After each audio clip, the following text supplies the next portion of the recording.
Təşəkkür edirəm. Sözsüz ki, qeyd etdiyiniz kimi bu çağırış hədədir. Hər iki tərəf üçün hədədir. Bəzi ekspertlər bunu yalnız Ukrayna tərəfindən hədə kimi qiymətləndirirlər.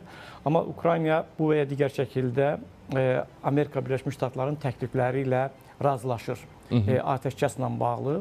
Amma Rusiyanın atəşkəslə bağlı təklifləri qəbul edilməz təkliflərdir. Bilirsiniz ki, Rusiya işğal etdiyi əraziləri, hansı ki, Krım, Donetsk, Lugansk bölgələrini, Zaporojini, hətta bu bölgələrdə Ukraynanın nəzarətində olan kəndlər, şəhərlər var. Onlar da daxil olmaqla bütövlükdə Rusiyanın ərazisi kimi tanınmasını və Zelenskinin istefa verməsini. Çünki Putin dəfələrlə bəyan edib ki, Zelenski legitim prezident deyil, onunla danışıq aparmaq istəmir və bu çox ağır şərtlərdir. Bunlar həm Ukrayna üçün, həm də Ukraynanı müdafiə edən digər Ukrayna müttəfiqləri üçün qəbul edilməz şərtlərdir. Birincisi, bu heç bir ölkə başçısı və ya xalqı öz torpaqlarının itirilməsindən razılaşmaz. Ukrayna 3 ildən artıqdır.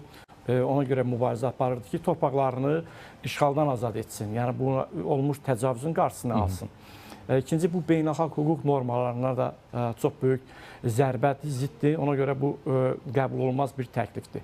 Trumpın bu təklifi də həm də Rusiyaya təhdiddir. Yəni, Ukrayna ilə yanaşı Rusiyaya təhdiddir. Çünki müharibənin dayanması hər iki tərəf üçün əlverişlidir. Rusiya nə qədər özünü hakim rolunda aparsa da, Rusiyanın da itkiləri var, Rusiyanın da canlı qüvvə problemləri var, səfərbərliklə bağlı problemləri var və müharibə davam etdikcə də hər gün itkilərə məruz qalır. Ona görə atəşkəsin olması Rusiya üçün də maraqlıdır. Rusiya da bunda maraqlıdır. İstəyir olsun. Amma şərtləri var, şərtləri daxilində. Hansı şərtlərdir? Mən sadaladım şərtləri. İşğal etdiyi ərazilərin hamısını Rusiyanın ərazisi kimi tanınması. Bilirsiniz ki, Rusiya işğal etdiyi Donetsk, Lugansk və oralarda referendum keçirdi ki, xalq Rusiyaya birləşmək istəyir, Rusiyanın tərkibində olmaq istəyir. Hətta o tam işğal etmədiyi bölgələr də var. Ukrayna ordusunun nəzarətində var. Lugansk, Donetskin bəzi kəndlər, şəhərlər Ukrayna ordusunun nəzarətindədir. Onlardan da Ukrayna ordusunun geri çəkilməsi, onların bütövlükdə Rusiya ərazisi kimi tanınması və Zelenskinin də istefa verməsi. Çünki onu qeyri-legitim prezident hesab edir. Yəni, bu qəbul olmaz təklifdir. Yəni, Ukrayna bunu heç vaxt qəbul etməyəcək. Ukraynanı müdafiə edən Avropa Birliyi də bu təkliflərlə razılaşmayacaq. Ona görə Trumpın işləri də çətinə düşüb. Çünki Trump vəd etmişdi ki, hətta prezident kampaniyası dövründə 24 saata bu müharibəni dayandıracağını, amma and içmədən sonra 100 gün müddətinə dayandıracağını vəd etmişdi. Artıq 100 gün tamam olmasına sayılı günlər qalıb.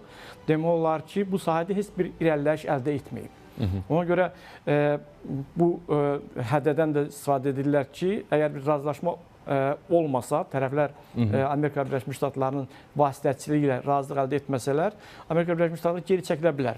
Bu təkcə hədə deyil, həm də bu real da görünən bir məsələdir. Sözsüz ki, uzun müddətə nəticəsiz bir fəaliyyət Amerikanı da qane eləmir.